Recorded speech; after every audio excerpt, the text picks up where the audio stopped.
Hola a todos. En esta ocasión vamos a resolver un caso clínico neurológico.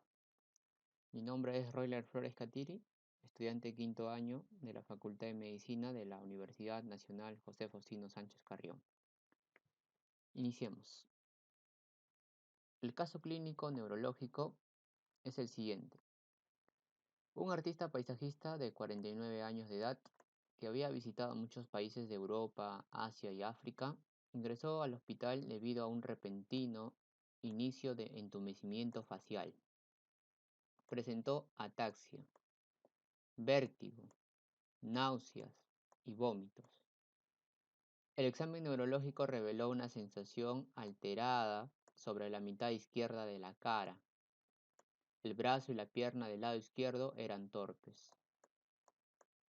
El síndrome de Horner del lado izquierdo era evidente, o sea, había un síndrome de Horner izquierdo. Durante las siguientes 12 horas, el paciente tuvo dificultad para deglutir y se quejó de hipo intratable. Los sentidos vibratorios y de posición estaban alterados, estaban deteriorados en el brazo izquierdo. La cuerda vocal estaba paralizada y el reflejo nauseoso estaba disminuido.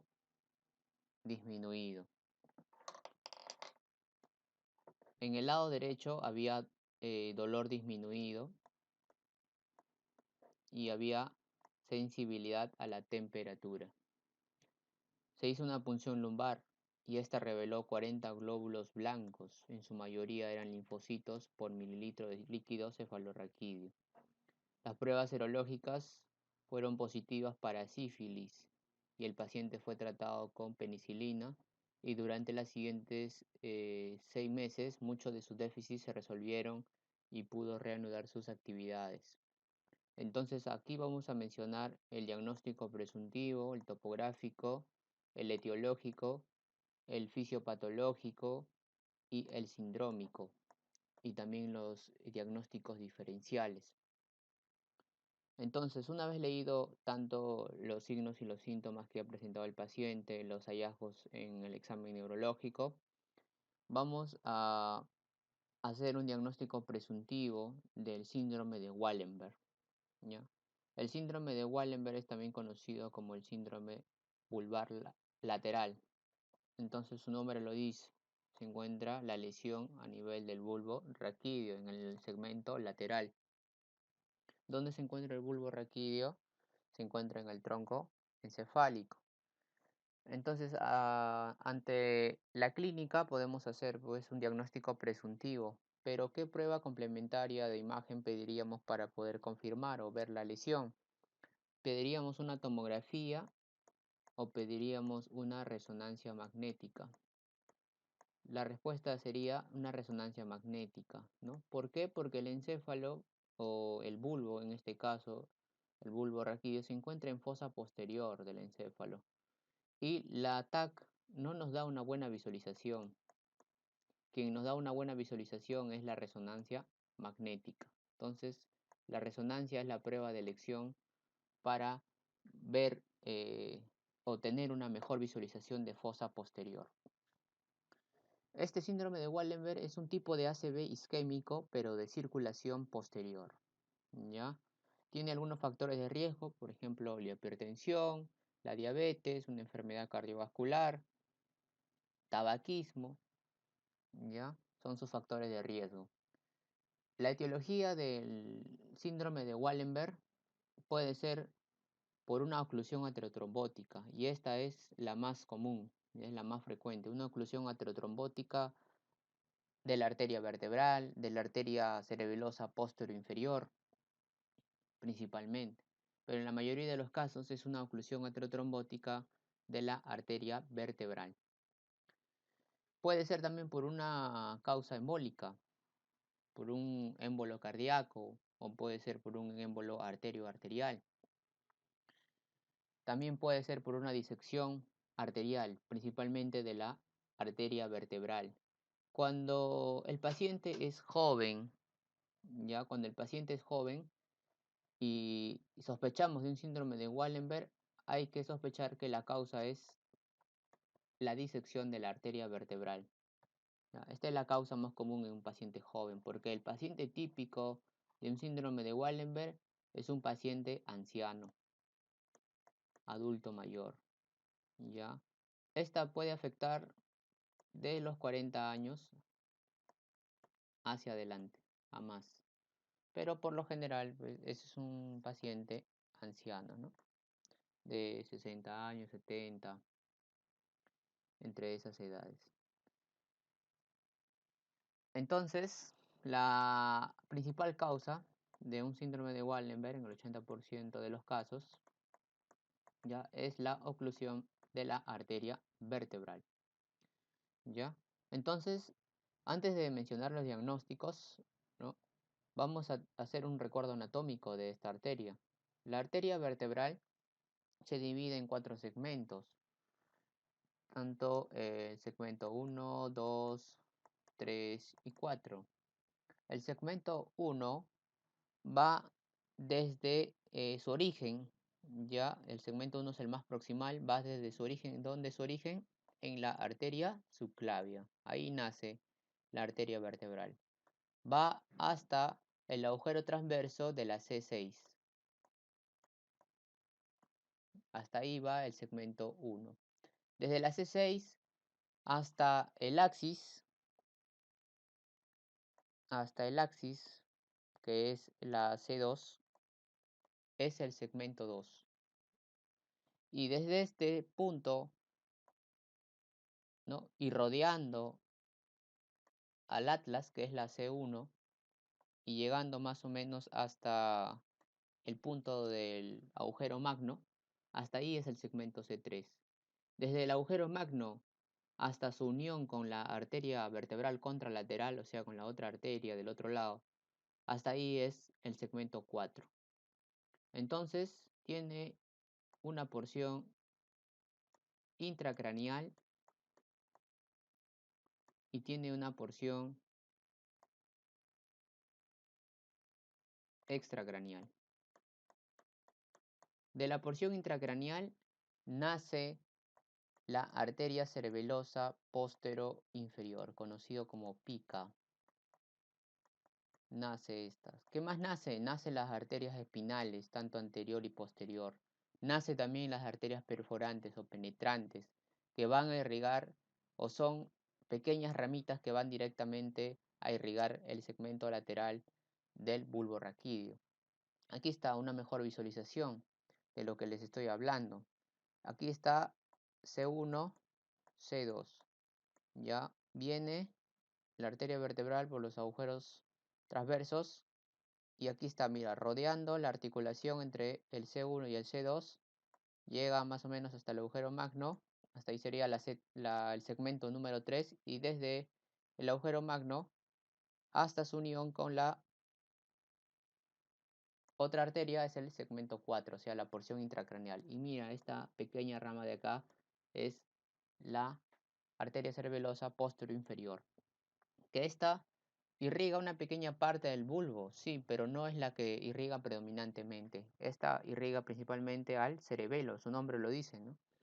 La parte inferior del, de los hemisferios cerebelosos, ¿ya? Y la parte posterior del bulbo raquídeo. La que irriga principalmente el segmento lateral del bulbo son las pequeñas ramitas que nacen.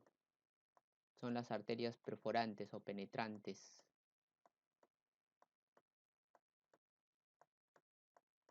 ¿Ya?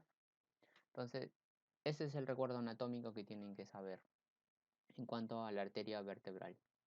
¿Ya? Y esta es la que se ocluye pues, principalmente y produce un infarto a nivel de lo que es el segmento lateral de, eh, de lo que es el bulbo raquídeo y produciendo un síndrome de Wallenberg.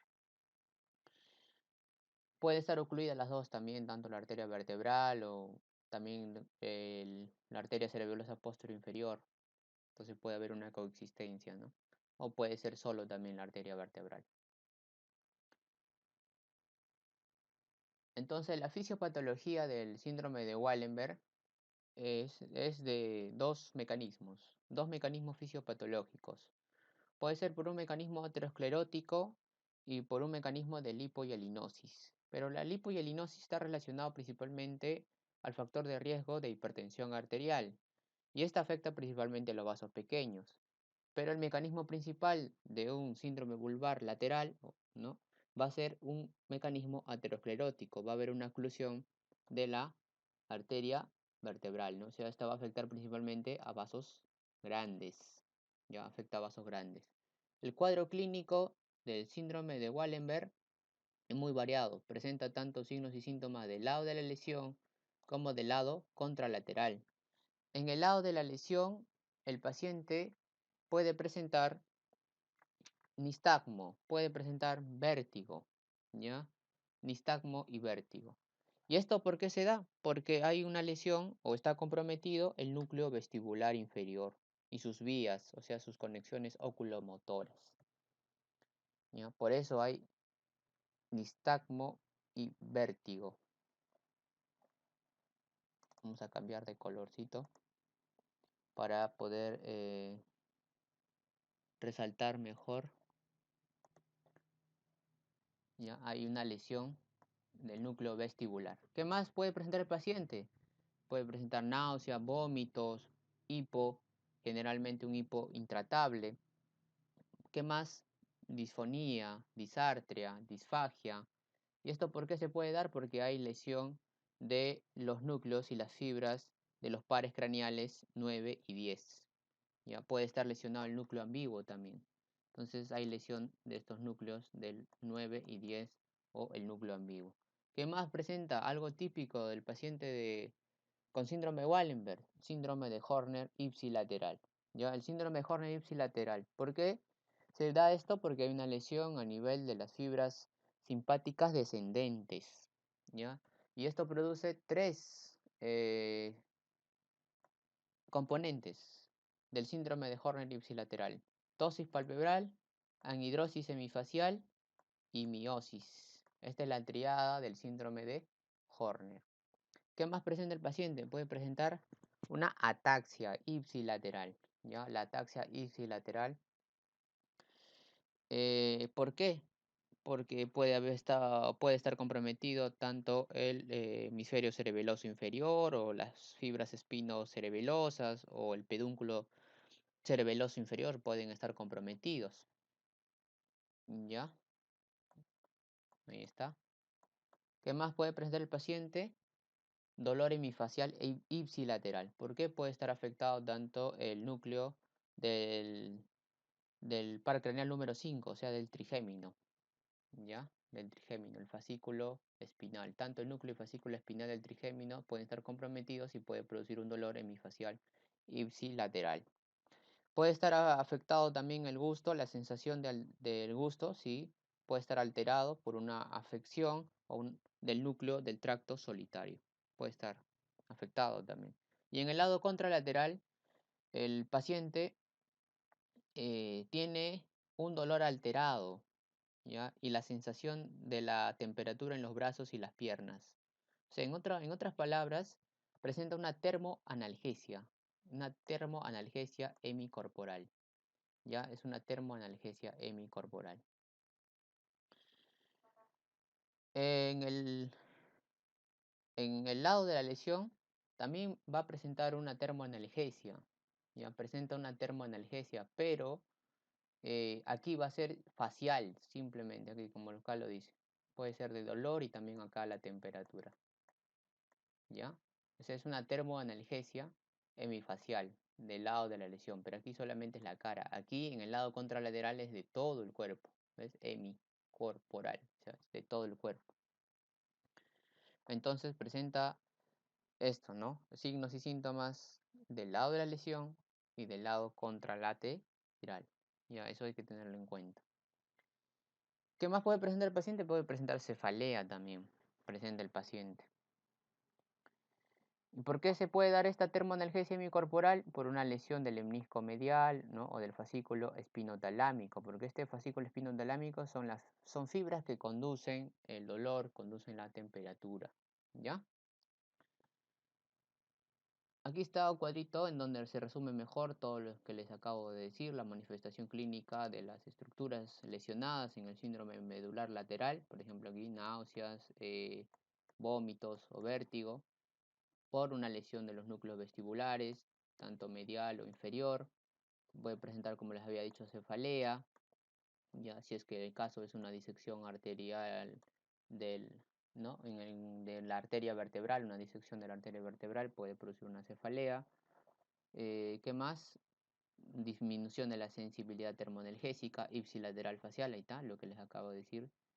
Hay una termoanalgesia ipsilateral facial, o sea, del lado de la lesión, por una afectación del tracto del trigémino. ¿Qué más hay? Hay una hipoalgesia, una hipoestesia del tronco, las extremidades contralaterales, o sea, en todo en mi cuerpo, más que todo, del lado contralateral, por una lesión del tracto espinotalámico, ¿no? Parálisis de los nervios craneales bajos por lesión del núcleo ambiguo, ¿no? Por ejemplo, lesión del 9, del 10, ¿no? Y del 11. Son más que todo parálisis o producen una parálisis de los nervios craneales bajos. Ahí está algo típico, síndrome Horner ipsilateral por las fibras simpáticas descendentes, ¿no? Compromiso de las fibras simpáticas descendentes. ¿Qué más? Hay pérdida del gusto, también les había dicho, ipsilateral por afectación del tracto solitario. ¿Qué más presenta? Ataxia, adiadococinesia también puede presentar el paciente por compromiso del pedúnculo cerebeloso inferior o el tracto espino cerebeloso. Ahí está, este cuadrito resume bien la clínica del paciente con síndrome de Wallenberg. Entonces aquí está, bueno, una imagen del un corte transversal del bulbo raquídeo, o sea, de la médula oblongada. Vemos tanto el núcleo del tracto solitario, aquí vemos el núcleo vestibular inferior, vemos el pedúnculo cerebeloso inferior, aquí vemos el núcleo ambiguo, ¿no? El fascículo espinal y núcleo del nervio trigémino. ¿Qué más? Vemos la formación reticular, ¿ya? Que se encarga de pues, controlar la conciencia, ¿no? Núcleo dorsal del vago, el nervio hipogloso, ¿ya? Aquí está el núcleo ambiguo. ¿Qué más? Ahí está el fascículo espino cerebeloso anterior, el espino talámico lateral. Entonces la lesión va a estar en el segmento lateral, ¿no? Bueno, en el caso neurológico que hemos presentado, ahí sería, pues, ¿en qué lado? ¿Derecho o izquierdo? Sería en el lado izquierdo, ¿no? Porque la mayoría de las clínicas, la mayoría de los signos y síntomas que presenta el paciente eran en el ipsilateral, o sea, era en el lado izquierdo. Mencionaba más izquierdo, izquierdo, izquierdo. Y en el lado contralateral solamente presentó una termoanalgesia, que es lo típico que tiene que presentar un paciente con síndrome de Wallenberg. Entonces la lesión estaría más o menos por este lado, ya en el lado izquierdo.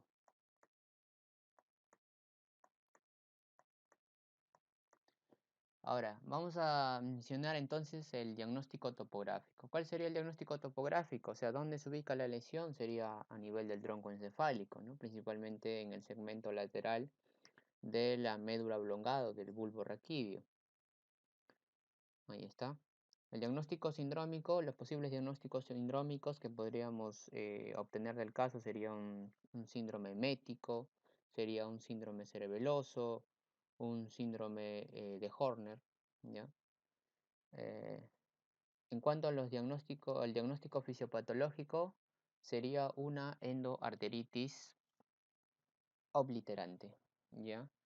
Entonces, para ver o para poder más o menos saber el diagnóstico fisiopatológico, tendríamos que pedir en todo caso una pruebas más especializadas, ¿no? Eh, para poder ver más que todo, no el fisiopatológico, sino más bien el etiológico, ¿no? O para ninguno, es decir, para ninguno, sino que se puede, lo que quería decir es que se puede pedir más que todo pruebas más especializadas para ver el lugar exacto en donde está más que todo la obliteración.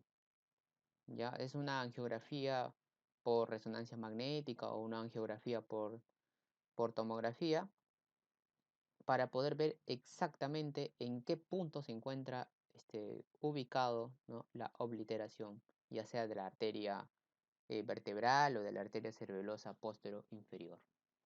¿Ya? Entonces el diagnóstico fisiopatológico pues lo podemos más que todo deducir, ¿no?, por los mecanismos que ya les he explicado antes. ¿Qué sería? Sería más que todo pues un mecanismo aterosclerótico, o sea, sería aterotrombótico más que todo, ¿no? Pero esto, en otras palabras, pues se puede dar como una endoarteritis obliterante, ¿no? Porque si leemos el caso, ahí mencionaban que era positivo para sífilis, ¿ya? Y además que de la punción lumbar tenía también 40 glóbulos blancos, o sea, y en su mayoría eran linfocitos, y lo máximo de linfocitos que puede haber en un líquido cefalorraquídeo son 5 por mililitro cúbico, pero ahí habían 40, entonces esto que me está indicando que hay una inflamación. ¿Y por qué hay una inflamación? Porque el paciente era positivo para sífilis, o sea, tenía una infección por el treponema pallidum. Y pues esta evolucionó hasta una neurosífilis, ¿ya? Entonces en una neurosífilis era muy frecuente en la etapa preantibiótica, o sea, donde todavía no era o no llegaba la era de los antibióticos. Pero ahora no es muy común verla, pero sí se puede dar, ¿no?